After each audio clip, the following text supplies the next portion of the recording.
সংসার ও সমাজ গঠিত হয় অনেক মানুষের সমন্বয়ে। পরিবারে যেমন থাকে বিচিত্র মানুষের উপস্থিতি, তেমনি সমাজেও থাকে বহুরূপী মানুষের বসবাস। একটি সমাজে ধনী গরিব, শিক্ষিত অশিক্ষিত, নানান শ্রেণী পেশার মানুষ বাস করে। তবে একসঙ্গে শুধু বসবাস করলেই সুখী সমাজ হয় না। সুখী হতে হলে আদর্শ, নীতি নৈতিকতা ও পরস্পরের প্রতি কর্তব্য অধিকার আদায়ের প্রতি হতে হয়। কিন্তু বর্তমান সমাজে যেন এসবের কিছুই নেই। না আছে নৈতিকতা, না আছে মানবিকতা।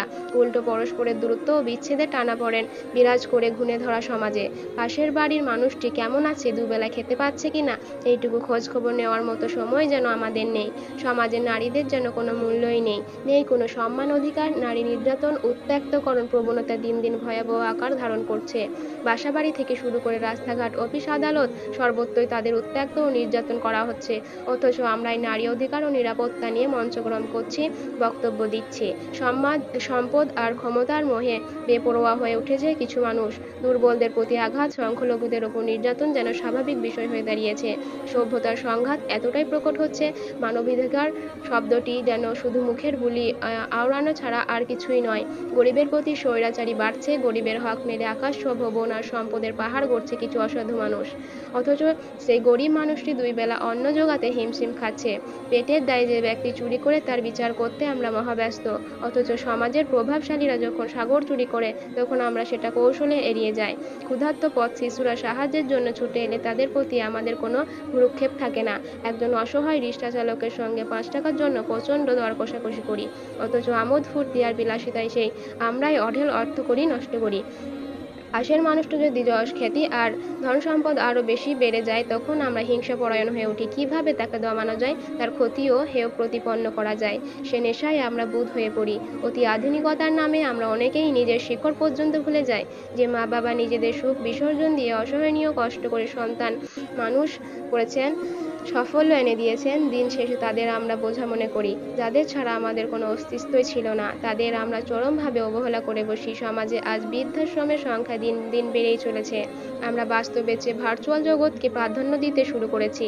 নেট যেমন পৃথিবীকে হাতের মুঠোয় এনে দিয়েছে, সব কিছু সহজ করে দিয়েছে, নীতি নৈতিকতাকেও তেমন শূন্যের কোঠায় পৌঁছে দিয়েছে। স্মার্টফোন হাতে পেয়ে আমরা সবার মধ্যে থেকে সবাই যেন একা। তরুণ প্রজন্ম আজ সারাক্ষণ নেশাগ্রস্তের মতো হয়ে যাচ্ছে। সামাজিকতা ও নৈতিকতা উপেক্ষা করে জীবনধ্বংসী ভিডিও গেম, পর্নোগ্রাফি আর অনলাইনের অন্ধকার জগতেই আমরা মেতে উঠেছি। ফলে দিন দিন আমাদের পারিবারিক বন্ধন ভেঙে পড়ছে। আমরা এক অনিরাপত্তা ব্যবস্থার মধ্যে হাবুডুবু খাচ্ছি। জান মান, ইজ্জত, আবরু কোনো কিছুই নিরাপত্তা নেই। প্রতিনিয়ত নানান অঘটন ঘটছে, এমনকি স্বামী স্ত্রীকে, স্ত্রী স্বামীকে, বাবা মাকে, সন্তানকে, ভাই ভাইকে, সন্তান মা বাবাকে অবলীলায় হত্যা করছে। মানুষের মূল্যবোধ ও নৈতিকতা যেন তলানিতে পৌঁছেছে। চারিদিকের অবস্থা পর্যবেক্ষণ করলে যে কোনো বিবেকনিষ্ঠ মানুষের রক্ত হিম হয়ে আসে। সামাজিক শৃঙ্খলা ব্যবস্থাপনা কেন এভাবে ভেঙে পড়ছে? কেন সামাজিক পতন তীব্রতর হচ্ছে? এর কারণ একটাই, আমরা আল্লাহর প্রদত্ত ঐশী আদর্শ ছেড়ে মানবরচিত আদর্শ আর সংস্কৃতির অন্ধ চর্চায় মেতে উঠেছি। আসল সুখ শান্তির পথ ছেড়ে আমরা মরীচিকার পেছনে লাগামহীনভাবে ছুটে চলেছি, যার বাস্তব পরিণতি আমাদের বর্তমান সমাজচিত্র। যেখানে শান্তি মিল নেই, স্বামী স্ত্রীর মাঝে সম্পর্ক নেই, ভাই ভাইয়ের মধ্যে নেই সম্পর্ক, দেখা সাক্ষাৎ আর খোঁজ খবর নেই, আত্মীয় স্বজনদের মধ্যে সৌহার্দ্য নেই, প্রতিবেশীর প্রতি সহানুভূতি নেই, গরিব অসহায়ের প্রতি ভ্রাতৃত্ববোধ নেই মুসলমান ভাইয়ের প্রতি, এমনকি মানবতা নেই অমুসলিমদের প্রতি। আধুনিকতার ফলে সমাজ যেমন এগিয়ে যাচ্ছে, নানাভাবে তেমনি পিছিয়েও যাচ্ছে। একদিকে বাস্তবতার উৎকর্ষ সাধন হচ্ছে, অন্যদিকে মানবতা নৈতিকতার চরম অবক্ষয় ঘটছে। জীবনযাত্রার মান যেমন উন্নত থেকে উন্নতর হচ্ছে, মানবতা বিবর্জিত তেমন যান্ত্রিক মানুষে পরিণত করে তুলছে আমাদের। হতাশা, অস্থিরতা আর অশান্তি সদা আমাদের হৃদয় কুড়ে কুড়ে খাচ্ছে। এক চিলতে শান্তির জন্য মানুষ মরিয়া হয়ে উঠছে, কোথাও শান্তি না পেয়ে অবশেষে সুইসাইডের পথ বেছে নিচ্ছে।